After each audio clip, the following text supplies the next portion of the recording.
ഇടുക്കി പൈനാവ് 56 കോളനിയിൽ മരുമകന്റെ പെട്രോൾ ആക്രമണത്തിൽ പൊള്ളലേറ്റ് ചികിത്സയിലായിരുന്ന വയോധിക മരിച്ചുവെന്ന ദുഃഖകരമായ വാർത്ത റിപ്പോർട്ട് ചെയ്യുന്നു. അന്നക്കുട്ടിയാണ് കോട്ടയം മെഡിക്കൽ കോളേജിൽ ചികിത്സയിലിരിക്കെ മരണത്തിന് കീഴടങ്ങിയത്. അന്നക്കുട്ടിയുടെ ചെറുമകൾ 2 വയസ്സുകാരി ലിയയ്ക്കും ഈ സംഭവത്തിൽ പൊള്ളലേറ്റിരുന്നു. കേസിൽ പ്രതിയായ നിരപ്പിൽ സന്തോഷിനെ പോലീസ് നേരത്തെ തന്നെ അറസ്റ്റ് ചെയ്തു. രാഹുൽ വിജയൻ ഇടുക്കിയിൽ നിന്ന് മറ്റു വിവരങ്ങൾ നൽകും. ഗുഡ് മോർണിംഗ് രാഹുൽ വിജയൻ, പറയൂ.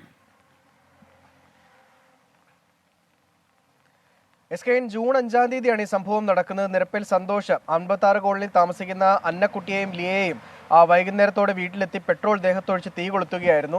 അതിനുശേഷം കോട്ടയം മെഡിക്കൽ കോളേജിൽ ഗുരുതരാവസ്ഥയിൽ കഴിയുന്ന അന്നക്കുട്ടി ഇന്ന് രാവിലെ 7:45 കൂടിയാണ് മരിക്കുന്നത്. ഈ കേസുമായി ബന്ധപ്പെട്ട് ഈ പ്രതിയെ കഴിഞ്ഞ ദിവസമാണ് പോലീസ് അറസ്റ്റ് ചെയ്യുന്നത്. അന്നക്കുട്ടി ആശുപത്രിയിൽ കഴിയുന്ന സമയത്ത് അന്നക്കുട്ടിയുടെ വീടിനും അന്നക്കുട്ടിയുടെ മകന്റെ വീടിനും ഈ പ്രതിയായിട്ടുള്ള സന്തോഷ് തീ വെക്കുന്ന ഒരു സാഹചര്യം കൂടി ഉണ്ടായിരുന്നു. പ്രതിയെ പിടികൂടാൻ വൈകിയതിനെതിരെ വ്യാപക പ്രതിഷേധം ഉൾപ്പെടെ ഉയർന്നൊരു പശ്ചാത്തലത്തിൽ കൂടിയാണ് അന്ന് പ്രതിയെ പിന്നീട് തമിഴ്നാട്ടിൽ നിന്ന് പിടികൂടുകയും ചെയ്തത്. എന്തായാലും ഈ അന്നക്കുട്ടിയുടെ മരണം സംഭവിച്ചിരിക്കുന്നു എന്നുള്ളതാണ് ദുഃഖകരമായ കാര്യം. വീട് ഉൾപ്പെടെ കത്തി നശിച്ചതിനാൽ ഈ അന്നക്കുട്ടിയുടെ സംസ്കാര ചടങ്ങുകൾ പള്ളിയിലായിരിക്കും, താന്നിക്കണ്ട പള്ളിയിലായിരിക്കും എന്നുള്ളതാണ് അറിയിക്കുകയും ചെയ്തിരിക്കുന്നത്.